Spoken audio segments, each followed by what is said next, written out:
Bismillah. Assalamualaikum warahmatullahi wabarakatuh. Alhamdulillahi wahdah, sadaqa wahdah, wa nasara abadah, wa azza jundahu wa azamal ahzaba wahdah. Asyhadu an la ilaha illallah wa asyhadu anna muhammadar rasulullah. Allahumma salli ala rasulillah wa ala alihi wa ashabihi wa mawalah. Amma ba'du fa ya ibadallah, usikum wa iyaya bittaqwallah faqad fazal muttaqun.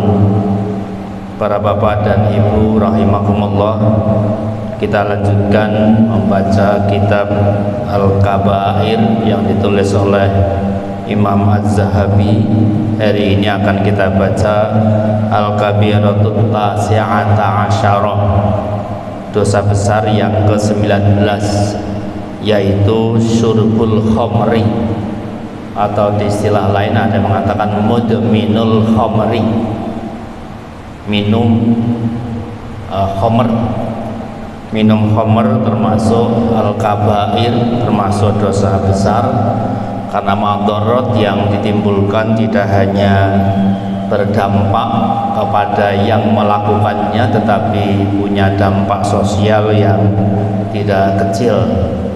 Ayat Allah, firman Allah yang menegaskan tentang haramnya khamr ini diantaranya adalah pada surat Al-Maidah ayat 90-91. Allah berfirman, a'udzu billahi minasyaitonir rajim, ya ayyuhalladzina amanu innamal khamru wal maisiru wal ansabu wal azlamu rijsum min amali syaiton fajtanibuhu la'allakum tuflihun.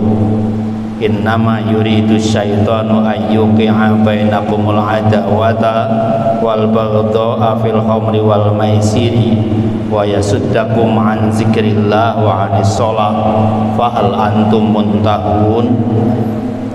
Wahai orang-orang beriman, sesungguhnya khamr itu, minum-minuman keras itu, judi dan mengundi nasib, al-ansab, mengundi nasib itu rijsum min amali syaiton, termasuk perbuatan kotor dari perbuatan-perbuatan syaitan. Fajtanibu, karena itu tinggalkanlah semuanya itu agar kalian beruntung. Tiada lain syaitan dengan hal-hal haram tadi ingin menanamkan, menimbulkan al-adawata wal baghdha, permusuhan dan saling marah di antara kalian karena minum khamr itu, karena judi itu. Wa yasuddakum an zikrillah, dan menghalang-halangi kalian agar tidak ke zikrullah, agar tidak mengingat Allah, wa anis shalah, dan agar malas melakukan sholat. Fal antum muntahun, apakah kalian mau dilarang akan hal-hal itu?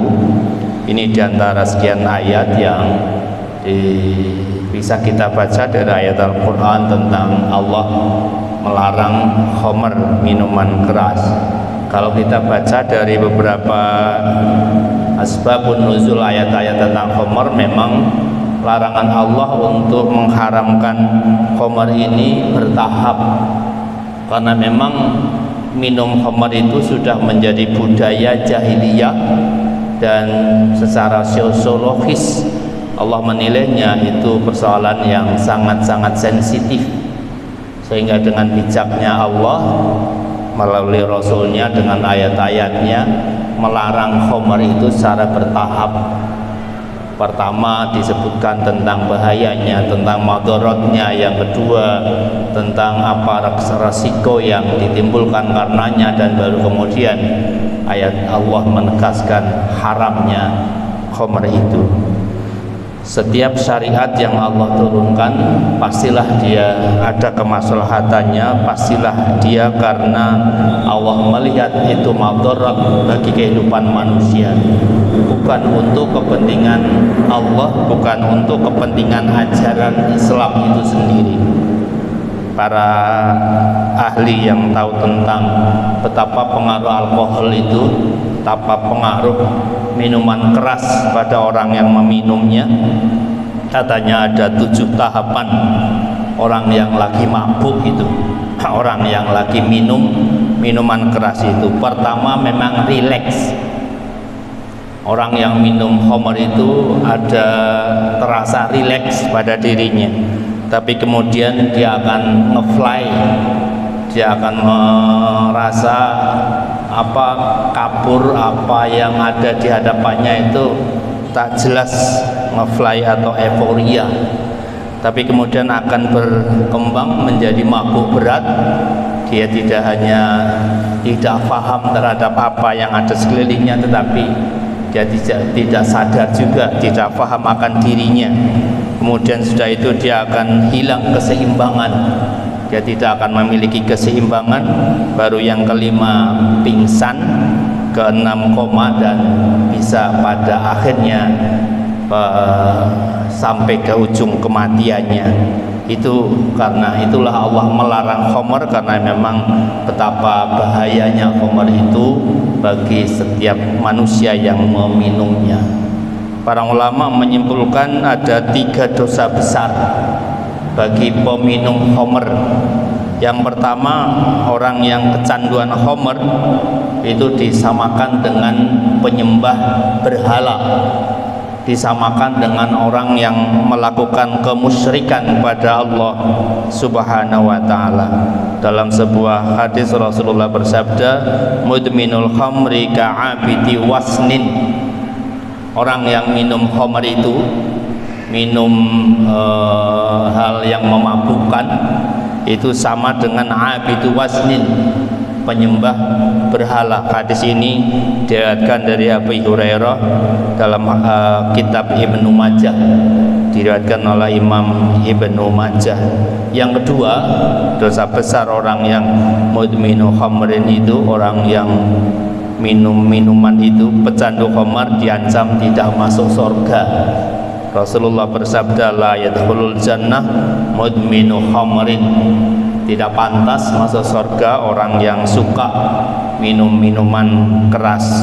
Kemudian yang ketiga, yang terakhir, akibat atau resiko orang yang minum minuman keras itu adalah orang itu atau peminum khamar itu sholatnya tidak akan diterima selama 40 hari. Tidak diterima dimaksudkan adalah tidak diberi pahala oleh Allah, bahkan dia diperhitungkan meninggalkan kewajiban sholat itu. Rasulullah SAW bersabda, al-khamru ummul khaba'is. Khamr itu induknya segala keburukan, induknya segala kejahatan atau perbuatan yang kotor.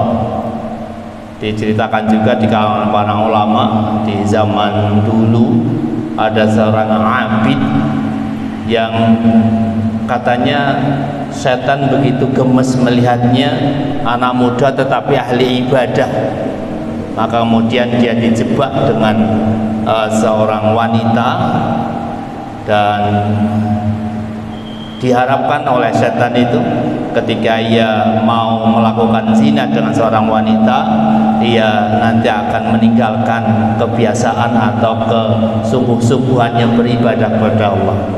Maka betul ketika dijebak masuk rumahnya atau kamar si wanita pelacur yang memang sudah disiapkan oleh si setan itu, maka dia dirayu begitu rupa untuk bisa melakukan zina, tapi si abid itu tetap bersikukuh. Tapi setelah dilakukan berbagai cara dan dia sudah terpojok sebegitu rupa untuk melakukan zina itu, tetap tidak mau, maka kemudian si wanita yang disiapkan oleh setan itu memberikan tawaran lain. Sudah, kalau tidak mau berzina dengan saya, silakan bunuh anak kecil saya ini. Ada anak kecil disuruh membunuh, tapi si abid ini juga tetap tidak bisa. Kemudian yang satunya ditawarkan, kalau begitu silakan minum alkohol, minum khamr. Maka akhirnya si abid itu nimbang-nimbang, dia merasa dengan minum khamr itu adalah dosa terkecil dibanding zina, dibanding membunuh anak. Apa yang kemudian ia lakukan? Betul, ia kemudian minum khamr, tapi ternyata sesudah dia minum khamr, karena dalam keadaan mabuk dia pun berzina, dia pun kemudian membunuh anak kecil karena takut nanti dia akan menjadi saksi perbuatan zinanya dengan si pelacur itu. Jadi al-khamru ummul khaba'is, khamr itu ternyata induknya, ibunya al-khaba'is, perbuatan-perbuatan kotor lainnya. Faman syaribaha lam tuqbal salatuhu arba'ina yauman, kata Nabi. Barang siapa yang minum khamr itu tidak akan diterima salatnya 40 hari. Fa in mata wa hiya fi batnihi mata metatan jahiliyah. Kalau dia mati di perutnya masih ada khamr, belum sempat taubat dan belum dibersihkan perutnya dari khamr itu, maka dia akan mati jahiliyah. Itu 3 dosa besar, 3 resiko, 3 akibat ketika seorang minum khamr. Betapa itu dosanya, saya kira penting sekali kita waspadai, jangan sampai kita melakukannya, diri kita, keluarga kita, dan lingkungan kita dengan cara yang kita mampu, untuk bagaimana masyarakat kita juga terhindar dari mudminul khamr ini. Saya kira itu beberapa hal tentang mudminul khamri atau syurbul khamri. Jadi minum khamr itu termasuk al-kabirah min kabair, termasuk dosa besar yang hanya Allah ampuni ketika kita sudah taubatan nasuha. Semoga diri kita, keluarga kita, lingkungan kita jadi orang-orang yang menjauhkan diri dari khamr ini yang membahayakan diri dan keluarga serta lingkungan masyarakat kita. Amin ya rabbal alamin. Subhanakallah wa bihamdika asyhadu an la ilaha illa anta astaghfiruka wa atubu ilaik.